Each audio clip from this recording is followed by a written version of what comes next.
All right, guys, so this was absolutely brutal. How many of you saw this Warriors Wizards game today? Twitter has been going nuts about Steph Curry and Jordan Poole with their dominant performance.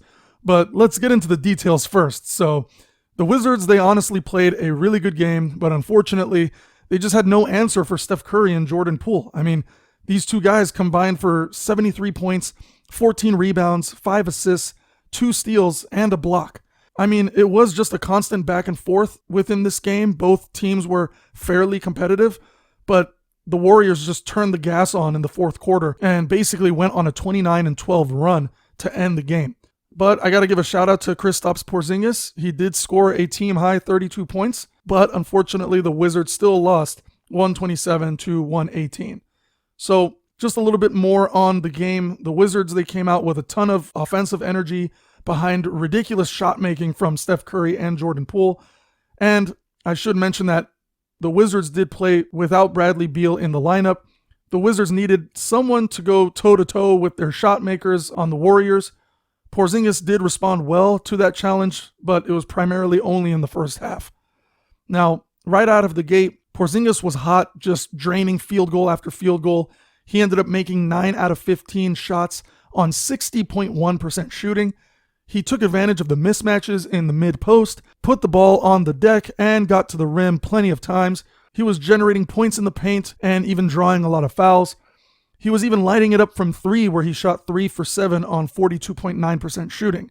I mean, by the first half, Porzingis had 25 points, but then slowed down in the second half after the Warriors made some defensive adjustments that relied more on Draymond Green. Now, that's really smart of the Warriors team to kind of come back and look at their first half play and kind of, redirect what they thought would be important to stop the Wizards from moving forward, specifically Porzingis. Now, after 3 quarters, the game was still tied at 93 apiece. The Wizards jumped out to a 13-5 run to start the fourth quarter, but then shortly after, the game flipped. Warriors ended up going on a 12-0 run of their own, giving them a 4-point lead and control of the flow of the game. Curry and Poole were honestly just going nuts, literally making big shot after big shot. The Wizards still hung in there, but in the final 3 minutes of the game, Curry and Poole just kept cooking these guys, and the Wizards couldn't regain control. Curry ended up scoring 41 points, and Poole hit 32 himself. They crushed the Wizards from 3 by hitting 13 of their 28 three-pointers for 46.4% shooting. Draymond Green also had 17 points, 10 assists, and he was making play after play on the defensive end of the court against Porzingis and other players.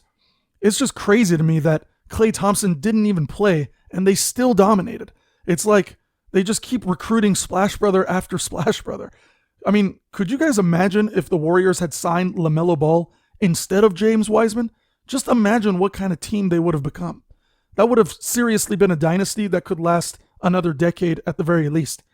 I mean, check out some of these Twitter comments, like Steph and JP were cooking against the Wizards. This guy said, sheesh. The next guy was like, the courtside baddies must have showed up. This next guy was like, bring Klay off the bench. I mean, geez, guys, just imagine the shooting depth you must have to be able to say a line like, bring Klay off the bench. I mean, that's just freaking nuts. And then this last guy was like, this is the real Splash Bros. I mean, please don't discredit Klay. This guy still has it like that. I mean, he's averaging 21 points, 4 rebounds, and 3 assists per game this season, and he's shooting 39.4% from 3. I mean, it's just crazy, man. I'm honestly happy for the Warriors. Their organization is honestly just something else. They know how to recruit players, how to develop them, how to play like a team, how to completely change the dynamic of basketball playing and utilizing the 3-ball. I mean, even down to the core of their defensive switches. It's just freaking unbelievable, man. This team is really something else. I would say this team, honestly, is probably what the premium of an NBA team should exemplify, both on and off the court. And big kudos to Steve Kerr. I mean, his coaching ability, along with his experience of just playing as a basketball player against some of the greats, they've really just shaped this organization to where even some of their developing guys, like Kuminga, I mean, just think about what this team is going to be, even with Steph Curry, Klay Thompson, and Draymond Green not there one day. I mean, to rely on Jordan Poole and having James Wiseman, Andrew Wiggins, Moses Moody, Ty Jerome, who's just knocking down big shot after big shot. I mean, these guys are really setting themselves up very well for the future, and they have plenty of picks coming up. It's just crazy, man. Any of you Warriors fans out there, be happy that you are Warriors fans. You guys literally have one of the best teams.